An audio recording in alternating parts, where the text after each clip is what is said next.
It's your man in Baltimore, Kevin, and your man in LA, T. How we doing, T? Rainy LA today. Oh, The that's rain is different here. though, right? That's something different. It is something different. We don't get a lot of rain, so we need it. Apparently, that song says it never rains in Southern Rarely, California. rarely. That song, Widespread Panic song, Hatfield, is about the guy Hatfield that tried cloud seeding Oh, way right. back when, trying to make rain for LA. You know who's playing all good? Did you see this? Yeah, Widespread 2 nights. 2 I nights. might see 2 widespread shows next year. That's pretty awesome. Not Yeah, gonna it's lie. cool. It's cool. We'll get to that in a little bit. We're going to talk a lot about. We got a lot of Phish stuff for Phish not being on tour. I mean, Trey's starting a tour, I guess, Friday for Tab, but we have the Flyers Phish night. We have Mike Gordon talking about his flow. His Trey was flow. on Corey Wong.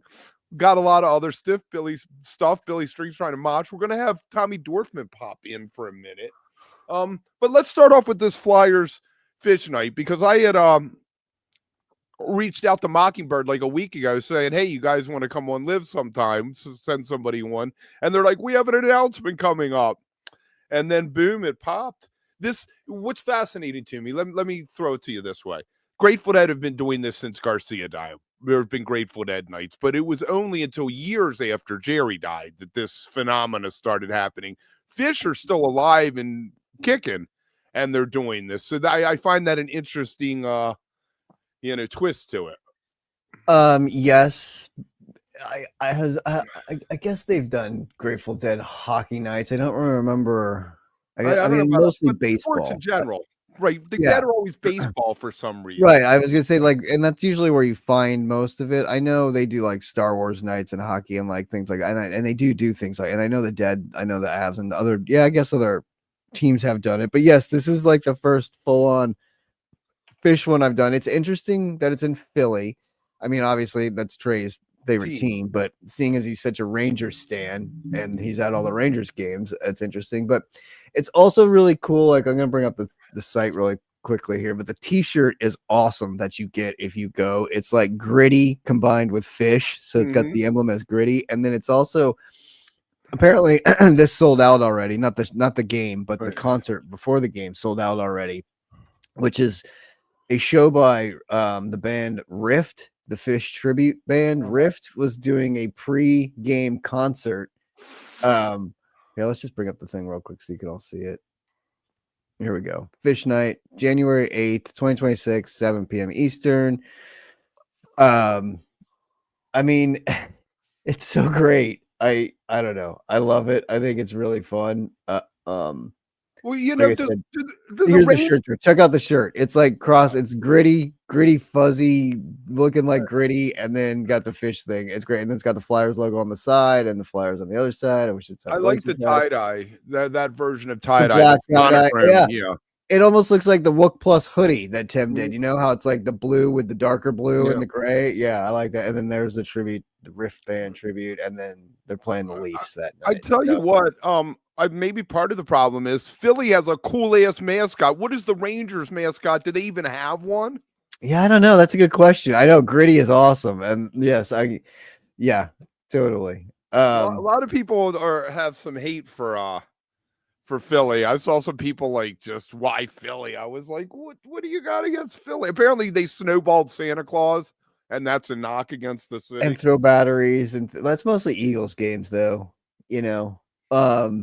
But yeah, I think it's rad. I think it's awesome. I can't wait to hear. I know I have some friends going, so it'll be great. I'm sure Steely Tom and Haley's Comet, Steph will be there. So we'll have to get them to come on and report from it and let us know how it was. If you're going, let us know how it was too when you go in January. Oh, we got comments coming in on YouTube. We got anything over on volume? Hey, Daniel. Where is my volume thing? Promontory Rider, Territory Ranger. That's funny, Daniel. Anyway, that's pretty sweet. It looks cool. I'm excited. I think that's rad. Good for Phish. Good for them for doing it. Maybe other things will do. If it's big, maybe other teams will start doing it. It's another theme night. Why not? And obviously they know what a rabid fan base it is. So give them a little, like, give them the shirt and some collectible or whatever, and people show up. So right. And speaking of hockey, did you catch any of this Trey Wong? I did not listen to both episodes because it's going to take me like 3 months to get through the whole thing. But I listened to bits and pieces. People are really good about cutting out interesting stuff so you can not wade through. Because the first episode they started talking about hockey back in October. It was before Thanksgiving, before Halloween, and you know, they got into the tone and the rig and the gear and all this stuff that's right over my head, you know. Paige, like Paige said, you always sound exactly the same. Is what he says to Trey. So interesting. But then the second part is the interesting one that came out 2 days ago on Wednesday, that Trey said that for his 60th birthday he bought himself a piano, and how that changed his songwriting, which is interesting because we always talk about how his songwriting has changed. So there's little evidence in your back pocket there. And he played a demo of the Wedge and talked about Fishman's percussion, like learning a drum machine beat. Pretty neat stuff. Pretty neat. It's interesting getting sort of that,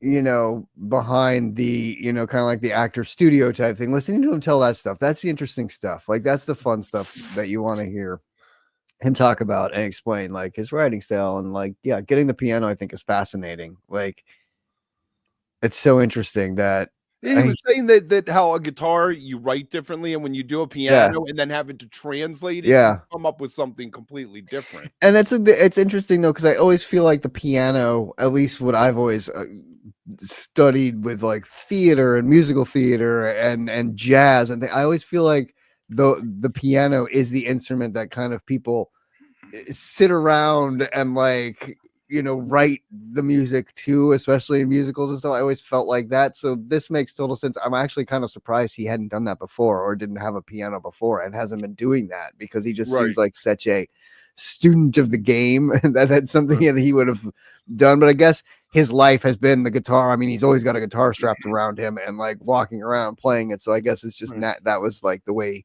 So it's really interesting that he's opened his brain up to doing it that way now. And it's like, you know what, maybe I should try doing so. Very cool. So you know what that means though, Kev? New, I don't want to say Phish, but new Trey songs coming. Oh, definitely. Soon. Pouring out of them, out of every pore. Yes, exactly. So whether or not that becomes a new Ghosts of the Ocean or a Phish or Trey or wherever this mingles into a new whatever, just like he did with Fishman when he took out those songs, like, you know, when he started playing Life-Saving Gun and Pillow Jets and that like thing, right? And they went out and kind of did those songs to kind of introduce them, and then brought them into the jam. Where he played tonight, that happened a few years ago. Yeah, at the Mission Ballroom in Denver. Yeah, exactly. That's what I was thinking. Yep, totally. So, so he mentioned some bands that he's into. We've heard him mention Lenderman before. I've heard him mention Waxahachie. There was that picture of Bourbon Beyond. He, like, made a point to meet her backstage. Also mentioned Geese, Adrienne Lenker, Wednesday, and also our favorites, Gorilla Toss, got a shout out. I mean, how could he not? Right, his son-in-law. He called him his son-in-law. He's all into it. He's like, I got a son finally. He's the kind of guy who wanted a boy. I'm sure he's loving it. Like, he's a proud papa. Yeah. And those pictures were fun. The whole thing was a little weird with all dressed up in the, like, knights and stuff. The Renaissance Lord of the Rings look. Yeah, very much so. I thought that was very funny, but very, I don't know, on brand and silly. And it was Halloween. They got married on Halloween. So it was like, it gave you the excuse to have a costume theme type thing. Whereas if it was just like a random July day or something, and you're like, why are all these people dressed up like Renaissance? So, yep, it was great. He mentioned a concept called NV, never vary. And then that is when they're all in a jam to not vary from what you're playing until the band all syncs up. Which I was like, neat. Well, you know, they've always done all those interesting experiments and practice things like that, which the Dead never did, you know. Playing in a circle for 8 hours and just changing one note, you know, kind of thing like that. Totally. Oh, Fractal team is over there on volume. Up there's FH303. Good morning, guys. Fractal says last time I seen Tab in Detroit, I got the What's Going Through Your Mind debut. There There you go. Nice. Nice. Yeah, are we getting new songs tonight? T. That will be Everybody that will be interesting to see, right? I don't know, Kev. It might be the New Year's tune. Might happen tonight. They might debut the tune Right. centerpiece Right. for New Year's. Hopefully it's cool. I wonder. So the things to look out for on this tour: Mission in the Rain, which should be played tonight or tomorrow night at the Mission. Right. New songs like you just said.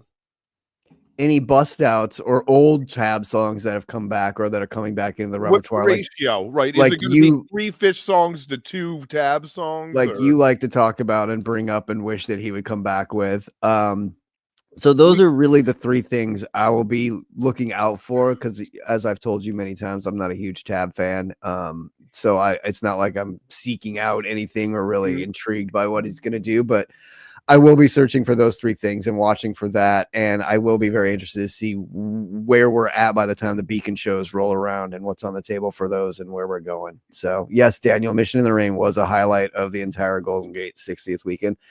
Kevin and I talked about that at the time. I think those highlights were every opening band, I think, was a highlight. I thought Billy was great. I thought Sturgill was absolutely phenomenal, amazing, the best one there was. And his sit-in with him, and then Trey's opening, was phenomenal. So they crushed it with the opening acts for that Dead 60. Like, that was incredible.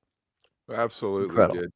The last thing I want to throw out about this Trey thing, and then we'll see where we land. We should probably just vamp for a minute after this until Tommy pops in. But Trey was talking about the longevity of the band, which is something you face. I know that when I turned 50, I thought in my head I was 2/3 of the way through my life. You know, I went through this whole couple days of like, wow, what do I want to do with if I only have 20 more years or 25 more years? And he said that we're all hyper aware how every night could be that something could happen to any of them at this age, Yep.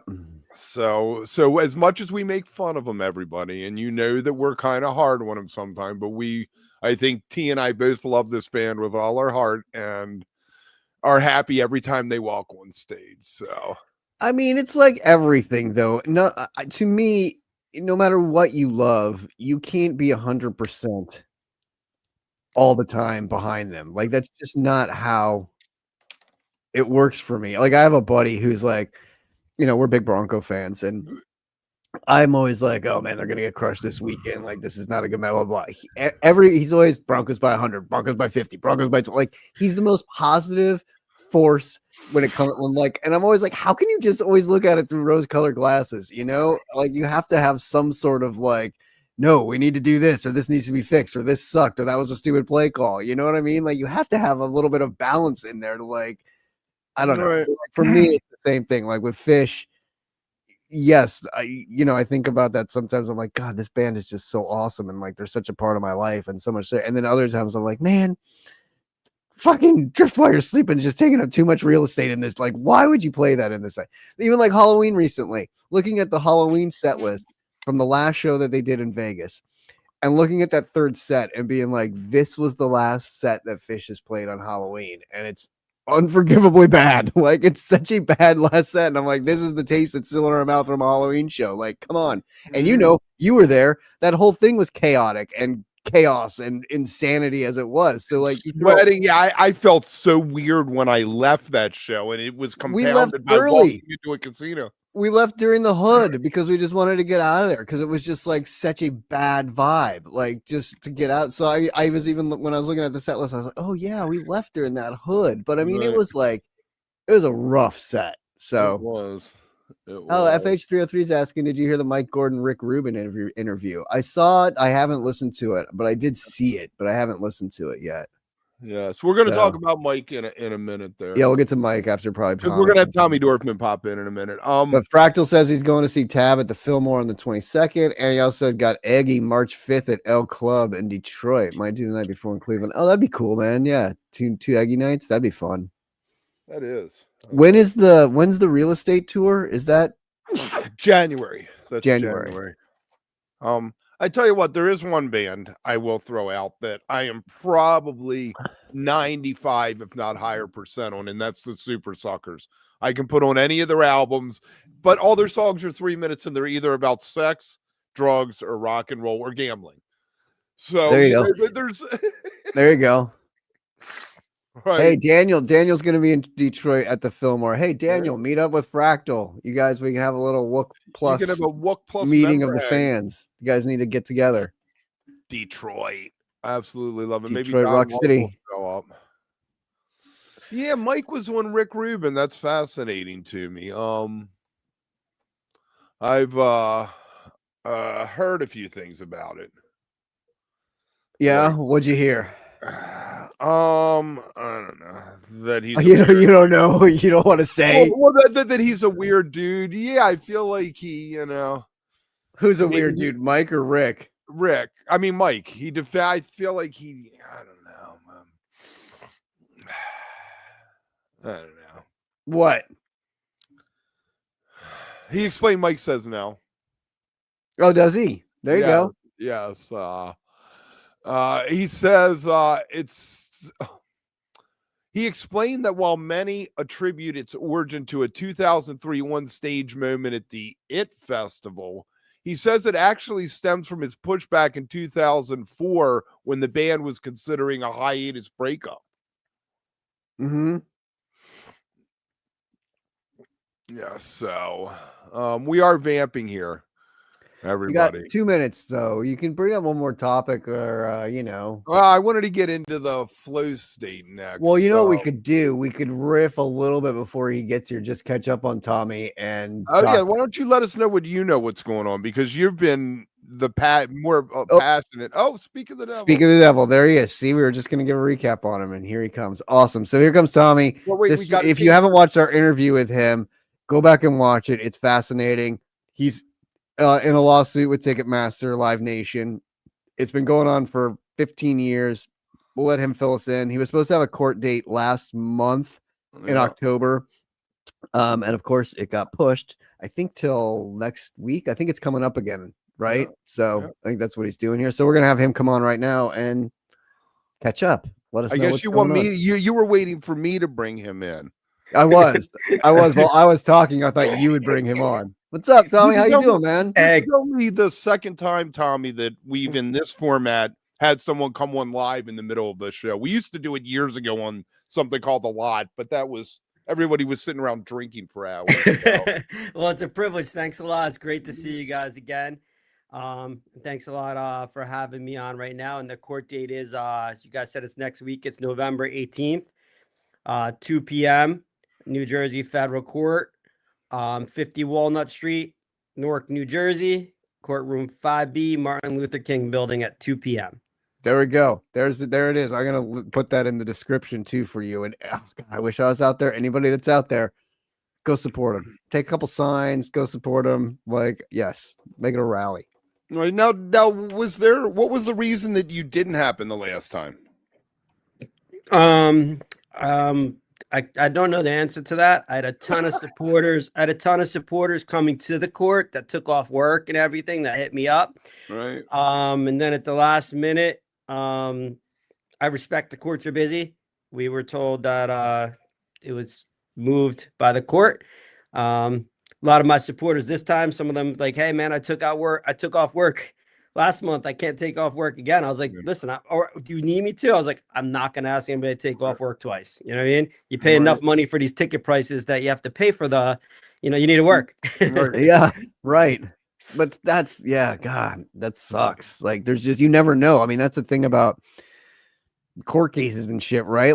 I can't believe how often things get pushed and everybody looks so forward to it or so prepared for it, or you get all your ducks in line for it and you're ready to go in, and then they're like, oh, sorry, no, we're gonna move it, or the other side isn't ready or something or whatever, and they're like, oh, can we make a motion to extend another month or two? And they're like, sure, click, and you're like, oh, but I'm ready now, and like you said, for the past 15 years and stuff, so much can happen in between, like people start dying or people, you know what I mean? Like things like it's so things change in that month that you had to wait or the 15 years that you had to wait. It's like, it's insane. Like at some point there has to be like a expiration date for the court that it's mandatory. Well, it's supposed to be a speed. You're supposed to have a speedy, right? A speedy your trial. day in court is supposed to be speedy. Apparently, they're doing it the wagon train way with Tommy, though. There's no. Well, I believe I don't blame the court. I blame Live Nation. Yes, because they've, with all the money and power they have, they just their whole plan and their whole strategy. It's worked for 15 years. It's delay, and confuse. Confuse off of put every technicality in there in the world from a law that's like the Salem witch trial, like up here in Massachusetts. And when you got one attorney and myself battling against it, you can't fight every single one of those. They just never argued my case on the substance against it. They have zero evidence. I have 500 plus exhibits, 497 they're trying to eliminate. Well, is that what the case is? That's what you're doing next week, is you're going to go through some of these exhibits that they're trying to get thrown out? Is that what the hearing is about? Yeah, Live Nation threw a kitchen sink. There's a latch this attempt, but I believe they don't, I know, they don't want the public to see the information that I have. And in this motion here, they're attempting to eliminate 497 trial exhibits of 500. They have zero trial exhibits. I have tons of witnesses. They have zero. So they've been doing this for 15 years. We battled over a technicality. If a paper, you didn't have blue ink and it was red ink. Again, I got one lawyer, Andrew Smith, great guy. He's battled with me. He's awesome. But it's one lawyer versus 2,000, Yeah. Plus 36 versus 36 billion. So through all this time period, again, Live Nation's never challenged the substance of my case. All my evidence, tape recorded evidence, emails, even the expert report that I have that alleges and does show that Live Nation runs a fraudulent business.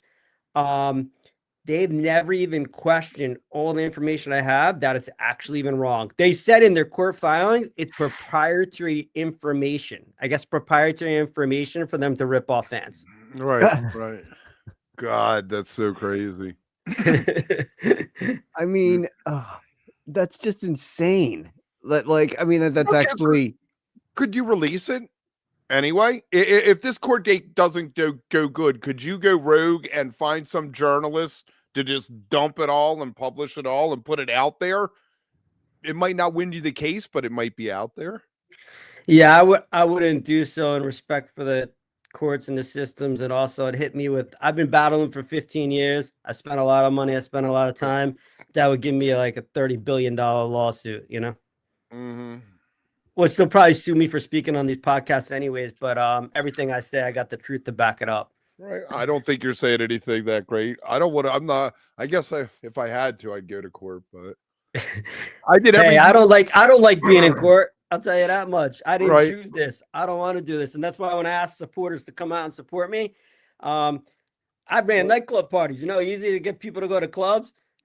Listen, I don't blame anybody who wants to go to a court. The time I got called for jury duty it was supposed to be in April 2020. So everything was shut down, and they sent this thing out, do you want to reschedule, trying to get people to reschedule. So I just ignored it. So my day came and went, the court was closed. There was nothing they could do.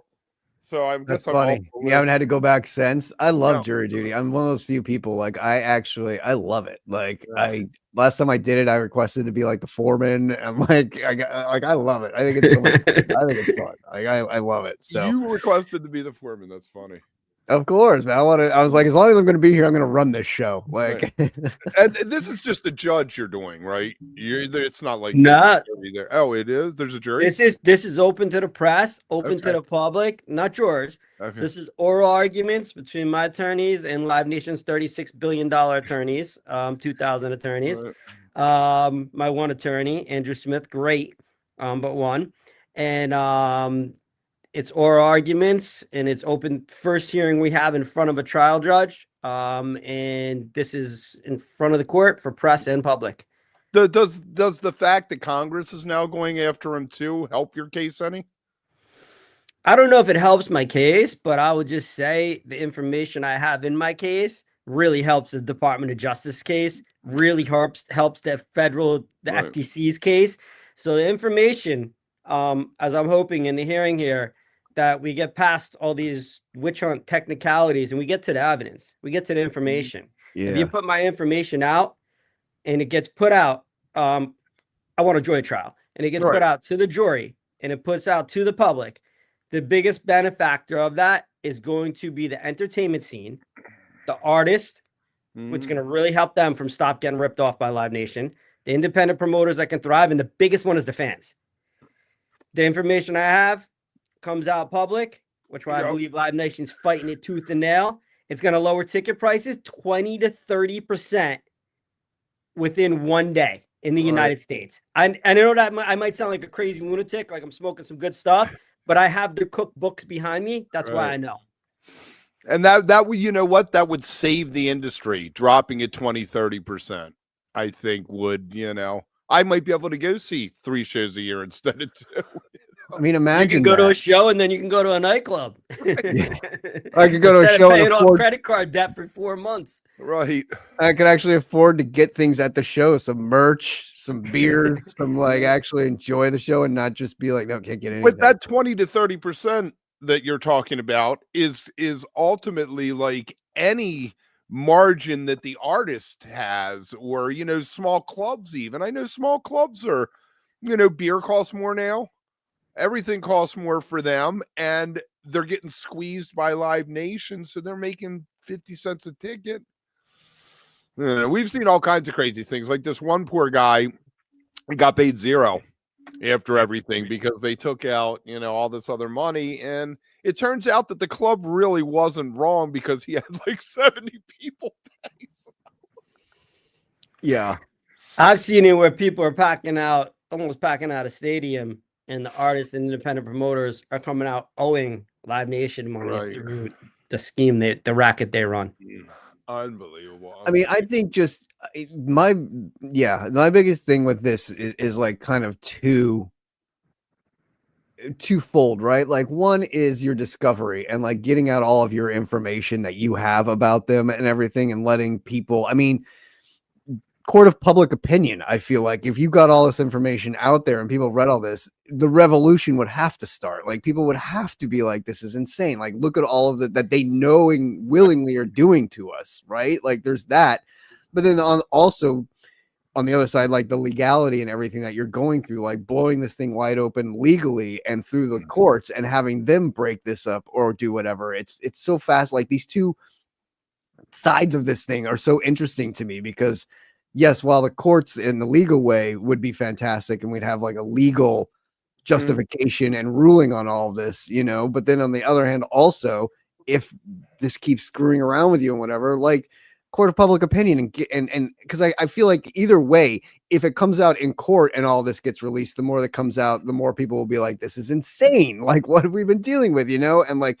get even more angry. So either way, I feel like you have such a trove of information and such a trove of knowledge in this and things that people don't know about or haven't been exposed to, that either way, I feel like hopefully wherever this leads, it gets into the public. You know what I mean? Like it gets into the public zeitgeist and people start being like, this is insane, because all you keep reading about, I mean, there's not a week that goes by where there's not something in the news about high price tickets, Ticketmaster doing something, Live Nation doing something, the Justice Department, constantly, Kevin and I are constantly sending links back and forth that like, oh, this relates to Tom, this relates to Live Nation, this relates to and everybody kind of knows it's going on, but it's one of those things where we just kind of keep letting it happen and go through the motions because you don't know how bad the rot really is inside of it. Like you do, like, how bad everything is inside. People like us still just kind of read it and see it and be like, yeah, we know it sucks. Like, yeah, buying tickets sucks. Yeah, this sucks. But the reason it sucks and their willingness to make it suck. I think the older you are though, T2, you remember. Like I remember Ticketron, there was Ticketmaster, there were all these companies, and if there was a fee on the ticket attached to whatever the base price of 1950 was, it was $1.50 for parking. That was the only fee you ever saw. So obviously the system can work without all this other crap. I mean, yeah, for years I remember $22.50 was like a ticket price. Like that was like all in. It was like $22.50, like with taxes and everything in. And that was to go see a show at Red Rocks, right? Like that was my life growing up. It was like okay, I got $22.50 to figure out how to get $22.50 together to go see like CSN at what. So now that it's like hundreds, like let me see if I can get a Phish ticket for like 100 and so, and then resale market and all that crap. Like it's you outrageous, used to be able to work a shift and buy a ticket. I could work at Little Caesars Pizza and make enough money to buy my Grateful Dead ticket after working one day. Now you have to work 3 days at Little Caesars in order to buy that same one ticket, which I guess we all know this. And it's such a little man versus the big man, because like you keep saying, like David you have Goliath. your lawyer and they have like a team of lawyers. Yeah, it's a $36 billion company, and if someone can work 3 shifts to pay for $1,000 ticket and another $1,000 ticket, I want the job at the Little Caesars or the other one. Well, right, and as we talked about, shifts. Look, some of these ticket prices $1,000. That's for one person. Yeah. What if you bring your girlfriend, your wife? What do you bring 2 kids? Right. Exactly. Mortgage your house. Yeah, you know and what? like you said last time we were on, when we were talking about the guy, the owner or the CEO or whatever is like, oh, I think ticket prices can increase still. I still think there's room at the ceiling to like raise ticket prices. We're not even charging enough yet. You're like, how out of touch are you, man? Like. So let's. What happens when you prevail next week? When that judge says, "You know what, man, you can have 480 of these. I'm going to throw out 19 of them." You give me 480 of my exhibits, and give me a trial date, and I get in front of a jury, and this information is exposed to the public. There, right? This scene will change. All right. Ticket prices will go down. Independent promoters will thrive. Artists will stop getting ripped off. So then their prices will go down as well, and they'll make a lot more money. The whole scene will change. But, that's my hope. That's the hope for it. And how quick will we know? Will there be a ruling on Thursday, or will he be like, I'll have a ruling for you by Monday or something? Have to go through. Honorable Judge Chechi, I don't know when she'll rule. That's her choice. Obviously, she's the judge. She runs the room. But this is the first time we're having that 15-year showdown, literally in the courtroom versus Live Nation, where actually we're having oral arguments and we're in front of a judge. So I'm hoping that I know all the evidence is on my side. Right. I know I have it all. I have it all. Tape recordings, emails, text messages. I have from all the witnesses, even Live Nation top executives confessing to it. Then the information showing why your ticket price is so high and how they're ripping off all the fans, which I allege it is a racket. Right. This information should be exposed. That's why I've continued this case, for this information to be not for me anymore. This is way beyond me. This is about the scene. This is about the fans. And this is about the industry, and this information should be exposed to the public, right? Because it's their documents.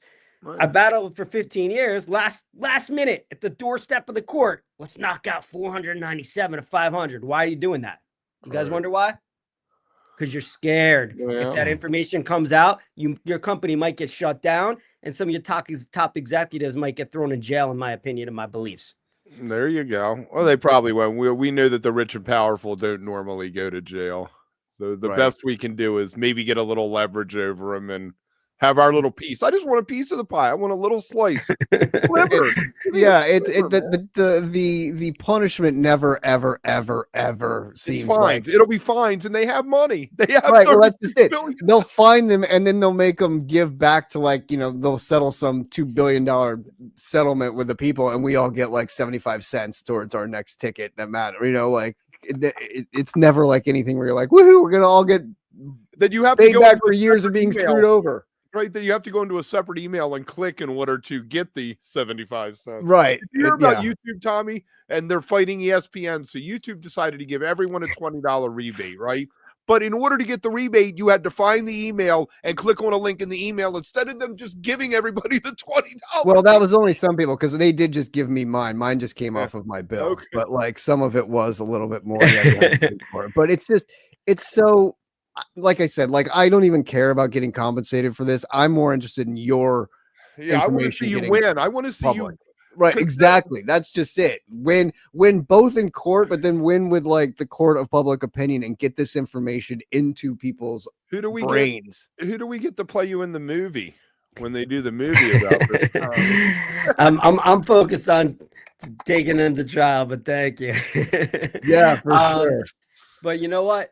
Give me 300 exhibits, 250 exhibits. Okay, Those so in- half. You get put half those- in your 200 exhibits. Put these into trial right. against live. They have no reason to knock out any of these exhibits except for that the Tooth Fairy is Did they try real. to settle? Do you think that they would try to settle if all the exhibits get in to stop it from going to trial? They already have tried. I want a trial date. Okay, there So, you go. but this is What the so heck? you know you guys talked about those, getting $20 back, getting this back. I'll tell you right now, I wouldn't be continuous this fight if it was about that. Right. Because you know what, Totally. that doesn't do anything for anyone. Right. Exactly. The fight I'm conversation- fighting, and I support the DOJ's and the FTC's fight, can bring real change. Right. The real change to the whole entire industry where independent promoters there is none. They can thrive again. Artists can thrive again, and ticket prices can be lowered. It's gonna You be know, well. it's a win-win for everybody. That's what I look at. So let's next week is the week before, maybe on the Monday after the court date. Maybe we can get you back on the Monday of Thanksgiving week if you're around, if you want to come on and do an update. Or if not, we'll talk to you after Thanksgiving. We're probably going to shut down Wednesday through the weekend because T and I have been on live for over 100 weeks. We haven't missed a week in over 100 weeks. So. I love it. Crazy. Yeah, besides eating turkey, I'm good. All right, cool. So I will reach out to you. Shoot me an email and let me know what goes on, what happens with everything, and then we'll set something up. And man, thank you so much. We'll put some information. Shoot me an email with the actual room and everything, and we'll put it in the description on YouTube. Absolutely appreciate it. And the only thing I could say is I know the fans, if you're working, I'm not asking you to take off work. Right. But I will just say this. So many of you sit on those queue lines, get stuck with these $500, $1,000, $1,500 tickets. Everybody complains, and they're right to.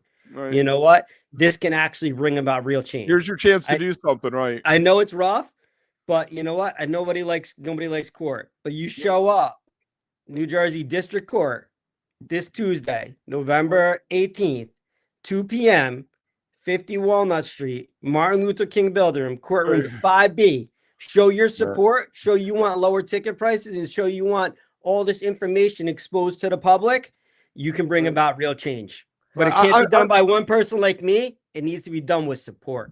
Right. Yes. I am convinced that Karen Reed got off because she had all those people outside all the time. You know, that woman. Yeah, well, Karen that's what Reed. I was gonna say. It'd be so nice if you could get some real anti-Ticketmaster people out there and You need to know, get Vinnie Politan to show up, and booing do some them court and, TV Hey, out in the that last motherfucker. last month, I had over 100 to 150 supporters telling me they were coming and supporting and showing up. Most of them this time, it's pretty tough because they took off work. And this is a work, most people are working class people. They don't have the luxury of Michael Rapino sitting in a little yacht. So, this time they're like, Tommy, I don't think I could take off work. I'm like, bro, don't take off work, and you got your life to live. You got your family to feed. But anybody that this is an issue to and they care about it, and I know nobody likes going to courts. I don't like going to court. You show up there and support, you can make change. There you go. All I right. think 303 says he can see Cameron Crowe making this movie. I totally agree. There we go. We get Cameron Crowe on. Tommy, good luck, man. This is awesome. Keep us posted because I wish I was on the East Coast and not on the West Coast because I would totally be there supporting with signs and air horns and booing those lawyers and fuckers. Yeah, well, if you don't go to a Live Nation concert, you can pay for the ticket, the hotel. Right, exactly. You They can, come out there. you can go to a luxury spa, and you can show up and protest. And I could show for court. Just skip Right. the concert, and you got it. Right. Show up for court doesn't cost anything. Actually, that's true. Like I save on the ticket. And a luxury dinner like a Ruth Chris Steakhouse for that cost. Totally. At least. Great. All right. Well, yeah, hit me up on Friday or over the weekend. Let me know what goes on, and we'll get you back on here after that. And thank you, Tommy. Thank you for everything you're doing, man. You've given up a lot of your life to fight the fight for all of us. So, and thanks for coming back on to keep us informed of everything. Like, there's a story that's not going away, and one that we're not gonna let go away, because following through to the end. So good luck, man. Keep fighting the good fight. You're awesome. We love what you're doing. You can just pop out, Tommy. You can just X yourself, and we will talk to you soon, man. All right, perfect. Thanks a lot, guys, and looking forward to hopefully getting a trial date set on Tuesday. Thank you so much, man. Fingers crossed. Right, thanks a lot. You guys have a great day, and thanks a lot for having me. Hey, buddy. Take care, man. Be well. What happened? Oop. There we go. Because he was in the middle. So I guess we'll play ourselves in the movie, right? Yes, exactly. Oh man. All right, let's get into Flow State. I know that we talked about this a while back. That Mike was at Tri Studios with Bobby doing this. There was the picture of them. They had the bands on their heads. They look like Power Man from the old comic books, like Luke Cage when he was the original Power Man. And now Mike he's working with a neuroscientist named Greg Applebaum, and basically flow state is the moment in live improvisational music when musicians lock in, the audience drops into that space, and time feels differently. Self-consciousness fades. What I would call ego death is how I have always referred to that feeling. Like when you're having really good sex and you don't realize anything else is, that would probably be another flow state. It's a different level of being a human being. So, he says the band uses the term hooking up to describe this state. So it is like sex, I guess. It is like sex.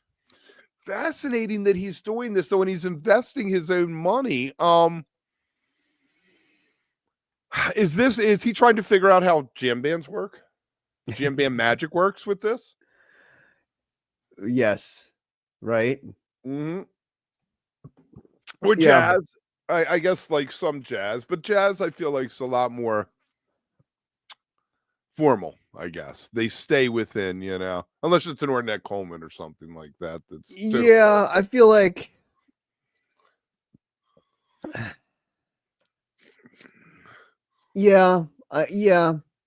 I'm always interested I'm always curious of like what's going through their mind when they're in those deep jams, both from a rock and roll standpoint, like a band like Phish or Goose or somebody like that, down to like even today when you listen to like old live like Sonny Rollins or like Coltrane or like old live recordings of them playing and those jazz jams, space what are they thinking in those moments? And not being a musician, it's a lot more foreign for me to try and wrap my head around something like that, like getting lost in that song and like taking it way out and knowing that other members in the band are going out there with you, but know where they're going and know how to like, and I mean, obviously the Dead were the masters of this, and like having 4 or 5 guys all on this journey together. I immediately think of Dark Star when they say flow state, because there's like no beginning, middle, end of the song. It just kind of. I was gonna say Dark Star or a playing jam where playing just gets like completely blown apart and out there in this weird thing, and then slowly pieces itself back together. And you know what I mean? And you're like, where are they right now? Like where are they thinking? Where's their brain at right now? And how do they know to trigger that one note or that noise that says we're coming back now? Like now we're reeling it back in, and here we go. But we've hit the top of the mountain. Now we're coming back down, and you're like, who knows that? And you always hear about like Trey and them talk about like, oh, I'm so close with these guys now. I can hear Paige hit one thing and know immediately where we want to go or where we should go with this and like how we're gonna blah blah blah. And you're like, that's fascinating. Like that fascinates me. Right. Exactly, man. I love it. They Crazy. Yes, it is. Did you see the David Lemieux was on some podcast? I did. The Grateful Dead, and he said Dark Star's like a song that never ended. It just kind of appears sometimes and then disappears again, but it's always playing. David Lemieux. He has the craziest voice, in my opinion. Like he's got a great radio voice, and he's one of those guys where then when you see him, it's not kind of what you expected his the voice to be with. But that guy, he's got some great stories, man. I do listening to him talk and tell some stories because he's got some great, like, oh, me and my buddy, because he's from like Canada too. So he's like, oh, me and my buddy jumped in the car and drove down to DC to catch these 3 shows. And like his stories kind of remind me of your stories too. Like he just has all these great dead tidbit fun stories. Yeah. It's fun.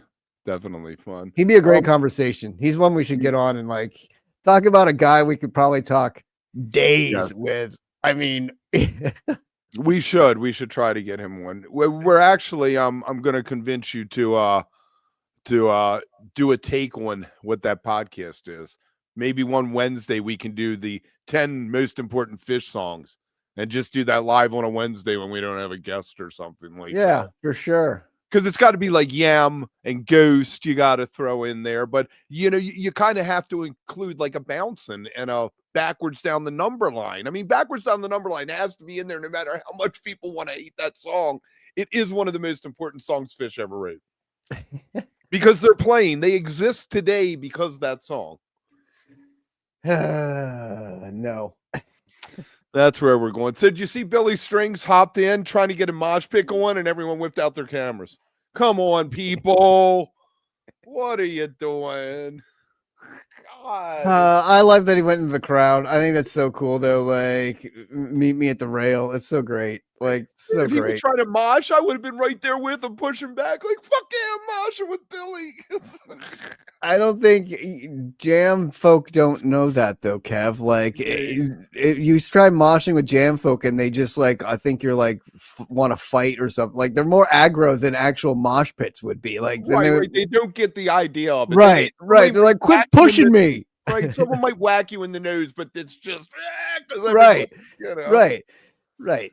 But like in a jam band mosh pit, someone's gonna knock you in and punch you because they're pissed at you for like running into them. In a real mosh pit, you might get clocked in the nose because someone's elbow accidentally swings into you or something. Like it's 2 different accidents happening there. He was trying to clear the rail. Well, you know what my thought was hearing that is, remember all the stuff about what happened with his mom, and he was saying it was the people on the rail who became friends. Like he's getting down there trying to get some anger. Oh man. All right. Did you see this thing? There's a website called Platformer, a guy named Casey Newton, a person named Casey Newton. I guess Casey could be a woman also. Spotify's doppelganger problem. And it was an article about King Gizzard, right? Remember they pulled all their stuff off of Spotify, but there continues to be all this stuff, Muzak instrumental covers under names like J Allure that are filling up King Gizzard playlist. And I did see that. This goes with Daniel's comment here. AI needs to learn how to jam. It's true. This is true. But so apparently when Platformer mentioned it to Spotify, all of them were flagged and removed after this. But the problem is so much larger than that. I would venture a guess that 30% or more of what's on Spotify now is not music made by human beings. I'll tell you what, reading that article really kind of like, I don't know the word to use here because I was going to say scared me, but that's not the right word. I mean, obviously annoyed and anger and everything, but like kind of just put a little fear because you're like, wait a minute. So there's and it's as they said, it's comparable to like Muzak and like stock music. So it's like taking a Gizzard song and doing a cover of it in basically kind of like what you'd hear at a grocery store or an elevator or like walking, you know what I mean? Like that's what I associate that with, but it's close enough where you really couldn't tell that it's not the band playing the song, and it's all instrumental. So there's no singing in it. So you're getting like this jam only and thinking it's the band's work and being like, oh, well, they took their music off, but they left, like, they just took the lyrical versions of their music off of here and left like the music on here. And so you're fooling the fans into thinking that, first of all, which seems highly illegal and wrong. And you're ripping off the band because they didn't sign off on having someone do this or like allowing this to happen. So I don't see how it's legal for Spotify to be like, oh, we'll just pull them down and oh, this happens and whatever. Like, what? Like, well, but when you let me ask you this: when you withdraw your work from a platform like Spotify, do you also lose control over how it's represented? I mean, this suggests that King Gizzard lost complete control over what anybody could say King Gizzard was, because this J-Lure person was operating as a replacement. Same song title, same artwork, same artist name. No trust in Spotify with me. Now, I wouldn't even go on there. I wouldn't trust anything I heard on there was the actual song anymore. Well, that's what I mean now is like, that's how it feels. It feels dirty, right? I guess that's the word I was looking for. Like it feels dirty. It feels like you're being conned now and fooled into, well, how do I know if this is real? Kind of like everything we go with now with watching videos and things where you kind of have that moment of like, is this real? Is this really real? Or is this like an AI thing? I don't think anything's real anymore. No, we're through the looking glass now. Like everything. I used to say if you're watching it on TV or seeing it on your computer, it's not real. It's been manipulated somehow, because just like going through and editing and things, it's never, unless you're there live watching it with your eyes happening in person, it's not real. Right. And now it's gotten to the point where like you don't, like everything is not real. Like it's not even just what you see on TV or in the movies, or now it's like, holy shit, like is my reality even real? Rick Beto said that they were AIing him on YouTube without him asking. They were like touching up his shorts without asking him. So that's, and I think that goes to your point though right now about what is the level of, I just saw that Apple did a thing where they're not allowing apps to sell your information to third-party AI vendors and not allowing AI to have your information, which is huge. Like that, yes, don't do that. Well, but how do you know more companies aren't doing that or are, you know what I mean? Like it's a fine line. So I think it's such a scary thing, because how much of whatever you do, once you put it on a platform, just like us on YouTube, like YouTube, I've been downloading. I got a 16 terabyte hard drive. I've been saving everything, just downloading it. Because you don't know. I mean, if you sign off and you're like, yeah, let's get our music up there because we need the exposure and we need to get it out there. We need people to listen to it. And then they're like, well, since you've done that, we now own. Right. Well, let me ask you this. Vine. Do you see Vine's coming back? Yeah. Jack Dorsey is bringing Vine back. And they're not allowing any AI content on there. And at first I was like, man, that is incredible. And someone pointed out to me that they're probably not allowing AI content on there so they can have all original content to train their AI model. That, I don't think that's the plan at the beginning, but I feel like that's where it would end up, because eventually you'll have all this footage on there and something will happen and someone will come along and buy them, or they'll sell it, or they'll do it themselves and be like, oh, you know what? We're going to train our own bot, but don't worry, it's not. So yeah, fully. For sure. It's all slimy. It's all everything about it. Yeah. You know what we're going to do Monday? Monday, we're going to talk a lot about all this 2026 upcoming concerts and stuff, because we got a bunch of that, which we're never going to get through today. But I'm going to throw two more things out, and then anything you got. AC/DC is doing another tour. You notice how they never say it's their final tour.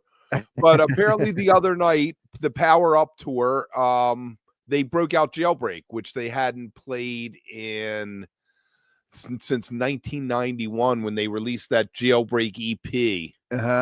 Right after the Who Made Who album. Totally different backing band, though. It's just Angus and Brian Johnson. Angus is the only original member.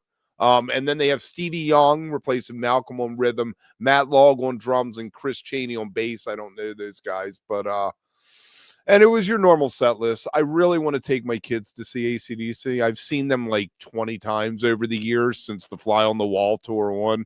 One of my absolute favorite bands to see your ears bleed, and you know every song. Yeah. But at $150, or like Tommy was saying, he kept going to the $1,000 price point, which terrifies me because I'm like Phish at 150. I'm like, dude, that's priced me out. You're like, don't. I know. It's like everything. It's I know. Absolutely crazy. Go see AC/DC if you haven't seen them, though. It's Go see AC/DC. It'll be this is it. There's no way Angus can go another keep going. round. I know. It's pretty. I know. I watched watched they're doing the Little Feet model. It's a 2-year tour, hitting everywhere, you know. World tour all over the world. I watched the thing the other night, last night actually, on they had like I can't remember the number, like 300 and something bagpipe players playing It's a Long Way to the Top if you want to rock and roll. Yes. To set the world record of most bagpipe players playing at once. And like, I watched that video last night. It's so great. Like, it's so great. It was like, and that song just rock. Like, I don't know. We talked about this the other day. AC/DC wasn't in our greatest rock and roll band bracket because they're Australian, obviously. So it was only American bands. But I feel like AC/DC is a top 3 for me. Rock and roll. Right. Just pure rock and roll. Yes. You know, you never changed. The Ramones, it never changed. Super Suckers, you get the same album over and over again, and that's what I want. And you know what it is? It's also, it's like easy rock and roll, right? Like there's nothing complicated about it, which is also what I love. Is it's just like, here's the rockin' melody and the song, and then here's the music that just sort of a thinly veiled sexual metaphor, right? Exactly. And lyrics that don't mean a lot but do mean a lot, and just kind of go and like, I mean, and there's songs like I said, like if you listen to some of the lyrics in there, they fucking rock. I mean, it's some of the best written, like TNT, and like I said, like Long Way to the Top if you want to rock and roll, and like, because I even listening to that song, because I listened to it a couple times listening to the bagpipe players, and I'm like, how do you sit down and write this song? You know what I mean? Like, hey, let's write a song about like being rock stars. Okay, what does that entail? Okay, well, like, let's get on the road and like, not be cheesy, right? And not make it cheesy and not make it stupid and be like, it's a long way to the top if you want to rock and roll. Well, that just sounds lame. Like, yeah, no shit, like blah. But then you throw these bagpipes in it and rock the shit out of it, and suddenly you've got an anthem that you have people like fucking it's fantastic. God bless them. The brilliance of AC/DC. Totally. D'Angelo is probably going to have the wait, real quick, Kev. By the way, I wish Phish would bring Highway to Hell back into the repertoire. Because hearing them do that was one of the highlights of my life. Like, I think I only called one, many. And they used to just and again, 1.0 Phish, when they just didn't give a shit and rocked out, hearing them do AC/DC was awesome. Like that was like, yeah. I'm really surprised we didn't get one in 21. That would have been after that third set. They owed us one for the encore. Totally. D'Angelo is probably going to have the biggest album of his career come out next year. Questlove has the tapes. I'm not sure. It didn't really get into the back story, but I guess he's worked with Questlove over the past decade or so, like when he wanted to do something. So he probably has a lot of tapes. There may be several albums out of it. Where are you on the posthumous release? I'm all for it. I'll tell you, I'm a fan of it. I'll tell you why. Just because there's no time to get into somebody like there is after they die, right? Like suddenly you're like, oh, wow, you know what I mean? Or there's something about them dying and then hearing something or seeing something of them and being like, oh man, this is fucking cool. I should have liked this earlier. Or like you have a different, I don't know if it's that you have a different sense of it all of a sudden because they're gone. So it means a little bit more or is a little bit different and you don't appreciate that while they're alive. But I'm all for it because it keeps them around a little bit longer. And in a lot of cases, if there's a ton of studio tracks or unreleased versions of things or stuff they were working on and died before they got finished or things like that, I'm all about getting that released. Maybe not like finishing the song or finishing the movie that they were working on without them or like that, because then it gets different. But releasing what they had or what they were working on or things around that and notes about that or stuff like that, I am all for that shit, because as we've talked about, things shouldn't be shelved or kept away if you're creative. You want Prince you always want archive.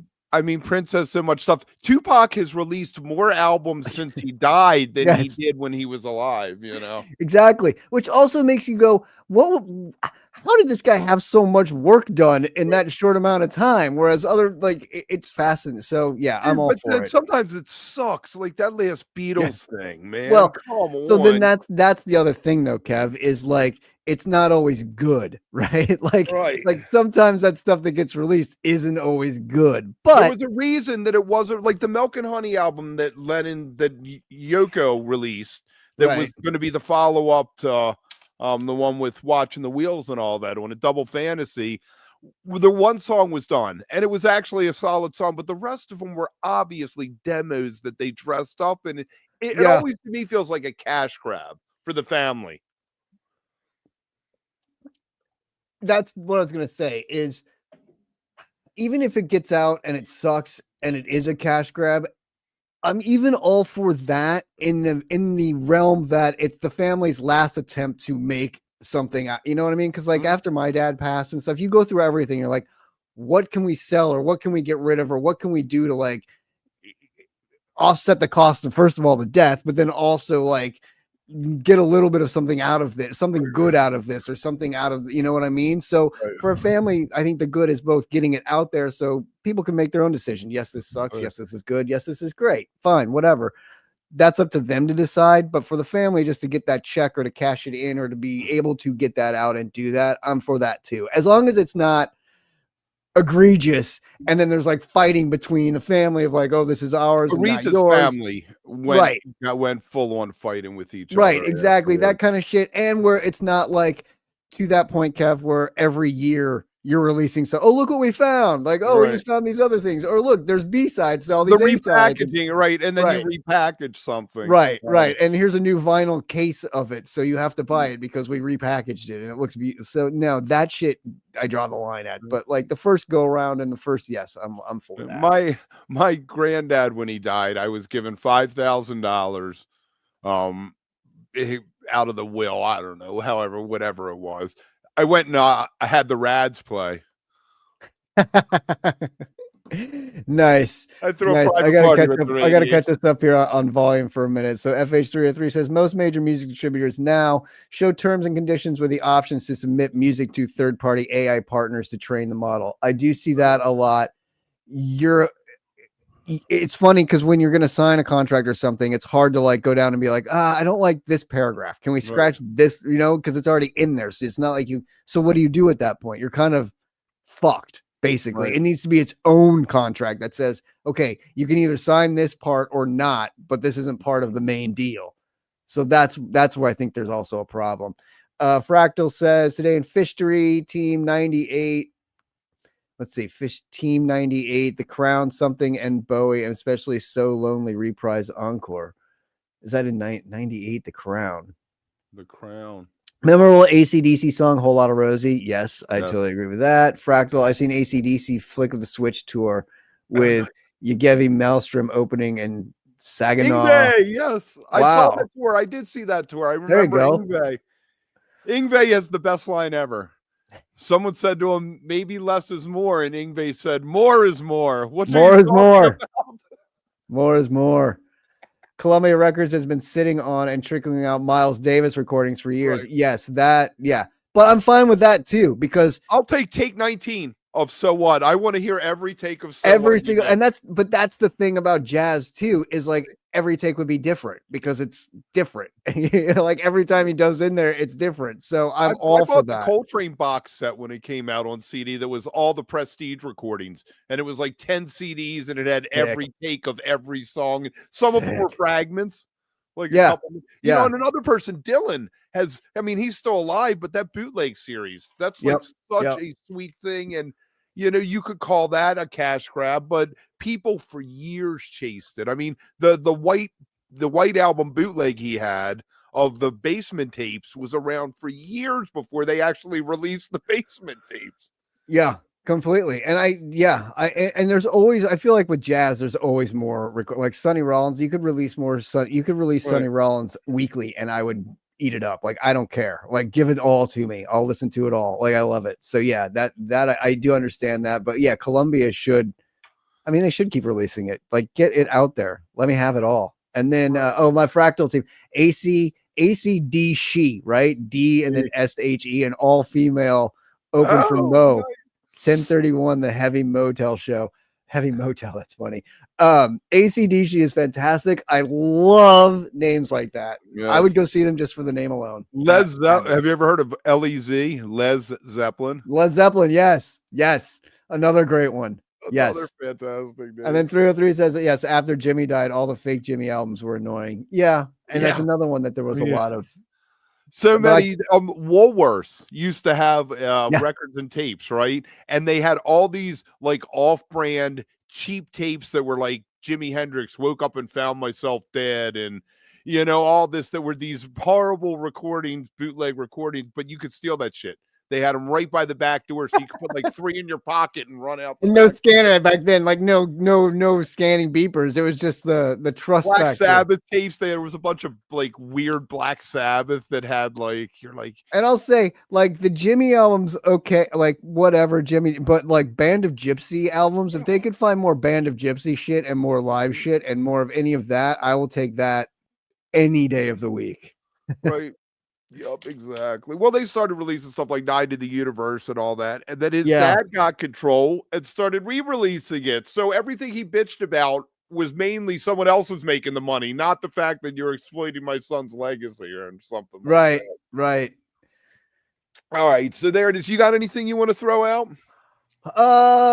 Let's see. A little bit of panic news. We got a little bit of panic news. 2 things actually. John Bell's going to sing the national anthem at the Georgia versus Texas game this weekend, November 15th at Sanford Stadium in Athens, which is pretty fucking cool. That's weird. Yeah, that's right. That's where widespread started, was Athens. Yes, right. So I think it makes sense. I'm surprised it's taken this long. I think that's friggin' awesome. That's kick ass, man. Like, more of that. We always talk about the Dead doing it, and like Page threw out the ball, the Mets game and stuff like that. So I love it when sports, and it's weird that he's solo, because like when Phish does it, it's all 4 of them. And then when Jerry, Vince, and Bobby did it, it was the 3 of them, Right. And Phil was, yeah. Totally. I agree. It is weird that it's just him, but, it coincides with some widespread panic themed events that are happening in Athens this weekend. So that's also kind of fun. There's a pop-up shop at the Georgia Theater on Saturday. A newly remixed and remastered version of the documentary Widespread Panic in the Streets, which we've talked about, chronicling their 98 free concert. Will be shown at a theater during the day. So there's some things going on around it. So it makes sense. But, all college kids, man, like, it's like, I feel like that's like, I'm impressed with Widespread for staying in like the college atmosphere for so long, because like that's when I got into them, was when I was in college, and that was in 1992, right? So the fact that like here we are 30 years later, they've maintained. They worked up the theaters, and they've maintained theaters. But they've maintained still appealing to that crowd, which is super impressive as time has gone. The Rads lost it. The Rads made theaters, and by the time they were done, they were selling 200 tickets at the 8x10. Maybe. Well, the thing is, you can't just let your audience like us age out, right? Like, you can't just rely on us 50-something-year-olds being like, oh man, I've been seeing them since 92. This is rad. Like, you need the next generation and the next generation of college people and stuff to get into them and be like, oh, this band's rad. Like, it totally hits me, like the college feeling and stuff when you're in that age of like absorption, like just give me more shit to absorb, Right, so I think it's really smart on them and very cool of them to be able to keep that going. So right. And then they got the big call for All Good. All Good. 2 more Monday. 2 nights. Interesting that they decided to have the same band play 2 nights in a row. Not as many names that jump out on me that I would have to see, like a Mo or something like that. No big name like a Goose on there, but so many. I'm looking at that and I'm like, that's something, I might go see 2 Widespread Panic shows. Yes. Yes. It'll double my total seeing them up to this point. That's awesome. I hope Triple it, because I've only seen them once, and that was an opening set. So does that even count? I'm so intrigued by what you will think of them Right. So after all this time. I'm I guess hoping you they're gonna go do long sets. I guess it isn't 2 sets. They're probably going to play like a 2-hour set each night. Maybe, yeah. I would think is how they would have the big slot at the end, because they have the backstage, the chrysalis stage, so they run 2 stages. But I'm hoping that like you don't go and you're like, oh man, one night was like blah. Like you gotta give them a couple nights, like check it out, like enjoy, get it. Right. You know what I mean? Like, right. Claypool Gold. I don't know what that is. I'm assuming that's less. Yeah, it's less. I don't know with who, but yeah. It says, let's see if I can see it. And Les Claypool, who's all good now. 26 appearances billed as Claypool Gold, featuring Les Claypool's Frog Brigade and the Claypool Lennon Delirium. Oh, so he's gonna have Sean Lennon with him. It says featuring Primus, the Frog Brigade, and Lennon Delirium. Oh, I don't. he's It's gonna like have all 3 of his bands mashed into like. Do you have Mike Dillon show up for that? I guess he's probably getting a real big paycheck, so he feels like he can fly everybody in and throw him $1,000 for coming out and playing a couple songs. Maybe we'll get that Thela Hunjeet. He used to do that King Crimson cover with the Frog Brigade. Andy Frasco's there. Grensky. Jennifer Hartswick. Our girl Jen's there. She's everywhere. Dark Star Orchestra, Wood Brothers, Lettuce, Leftover Salmon. Right. Larkin Poe is more a indie kind of thing, right? I think so, yeah. Right. Balthus, way down at the bottom. They're like Curmudgeon or whatever. I know I said that wrong. You said that wrong, but I know what you're saying. Yes. They are like that. I've interviewed that guy a few times. Really cool. They're out of Columbia. He always throws little Grateful Dead nods in, like he'll play a lick from Fire on the Mountain or something in the middle of another jam. So that'll be fun to see. Nice. Fragile says his nice flex is that he's seen Hauser standing up. He started seeing Widespread in 93. Nice. Right. I saw Hauser standing up too. So, was Hauser standing up in 94 still? Because the one time I saw Widespread was at Red Rocks opening for Blues Traveler on the 4th of July. Yep. I was at that show. We talk about that. Yep. We talk about that. Was Hauser standing up at that? Or had he started sitting down in between that year? It might have been. It was either right before that or right after that. I feel like, yeah.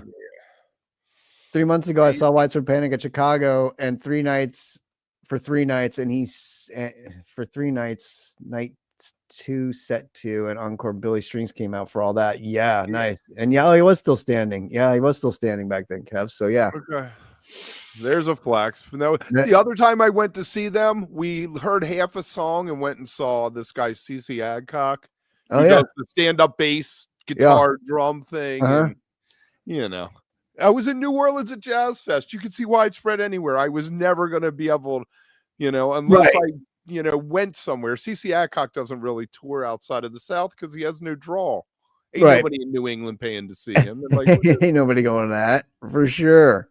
I mean, know your audience. The Chitlin Circuit, they used to call it. The Chitlin Circuit. Yeah. All right. So I guess that'll do it. Wow, we went long. This is probably the longest morning show ever. It is. Tommy I know. D, we'll get Tommy D back. One shout out to him. He's very passionate. He's loving it. Love it. Talking points down. God. I hope. I just want to hear good news from that guy so bad. I mean, he could really break the dam wide open with all of this. I feel like he's got such an uphill battle, but he's got also all the evidence and everything. Like it's just. What happens when we get subpoenaed? What did he say to you backstage? I hope so. That would be great. Hope so. Oh, dude, I would fucking work that shit like you would not believe, man. Well, plus would blow up. All right, what do we got? We got Monday. We'll be back for Monday mornings over on Volume if you want to check that out. Next week, I got Makita coming on. Hopefully, you can come Tuesday night. We're going to do the second half of Summer 98, which I saw, I think, 6 or 7 shows.